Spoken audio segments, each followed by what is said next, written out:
Welcome to the AI for Career Success video overview by Curt Robbins. We're experts at AI coaching and helping professionals like you and your employees upskill in AI. OpenAI, a company that's become synonymous with generative AI, is reportedly planning a truly massive expansion. We're talking about a goal of reaching 8,000 employees by the end of 2026. Now, to put that into perspective, that's nearly doubling its current size. This isn't just routine growth. It suggests a significant strategic shift is underway. So, where does this information come from? Well, our analysis today is grounded in a detailed breakdown by Rachel Kleinman, which she posted on LinkedIn on March 21st. Her work aggregates several reports, including key insights from outlets like the Financial Times, giving us a comprehensive picture of what's happening inside OpenAI. We're going to examine this from 4 angles. First, we'll look at the scale of this expansion. Second, we'll analyze the major pivot toward the enterprise market that seems to be driving this. Then we'll dig into their new market strategy. And finally, we'll consider some of the broader perspectives and what this all implies. All right, so let's begin with this first section. What does the sheer scale and, more importantly, the focus of this hiring initiative really tell us? Well, if you look at the roles they're trying to fill, it's not just about bringing in more researchers or engineers. Of course, those roles are there. But we're also seeing a major push in product development, sales, and, quite tellingly, customer engagement specialists.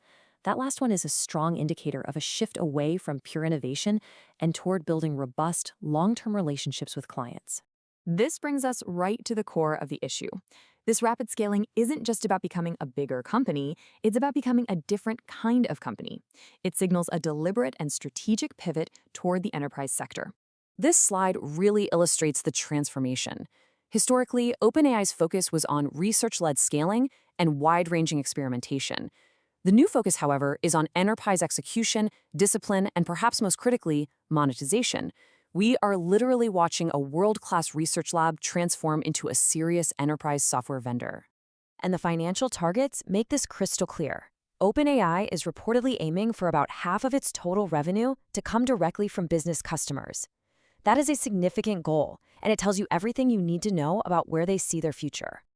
Now, this strategic shift isn't happening in a vacuum. It's a direct response to intensifying competition in the market. Key rivals, especially Anthropic, have been making significant inroads with corporate clients, and that's forcing OpenAI to fortify its position and compete much more aggressively in the enterprise space. So a new focus naturally requires a new strategy. The big question is, how exactly does OpenAI plan to win over these high-value enterprise clients? The analysis points to a 3-part playbook. First, they plan to deploy what they're calling technical ambassadors to actually embed within client organizations. Second, they're bundling their flagship products like ChatGPT and Codex into a single unified platform. And third, they're adopting what's being described as a Palantir-like model, and that's a concept worth exploring further. So what does a Palantir-like model mean in this context? It means value is no longer just about the software itself. Instead, the real value and revenue comes from the deep, hands-on services. We're talking about deployment, customization, and the complex integration work needed to make these powerful AI tools function seamlessly inside a large organization's existing infrastructure. For our final section, let's pull back and look at the broader context, including some alternative viewpoints on this expansion that came up in the discussion around the source material. One interesting perspective, offered by Shelley S., suggests there might be another major project in the works. She posits that some of this massive hiring effort could be dedicated to building a global advertising platform, arguing that such an undertaking requires a very substantial workforce. On a more practical note, Jeremy P. raised a valid logistical challenge. He questions if OpenAI's current, rather restrictive hiring policy, which limits candidates to 5 applications within a 6-month period, is actually compatible with a goal as ambitious as doubling their workforce so quickly. It could prove to be a significant bottleneck. On the other hand, a user named Dave Abraham sees this entire development as a positive economic signal.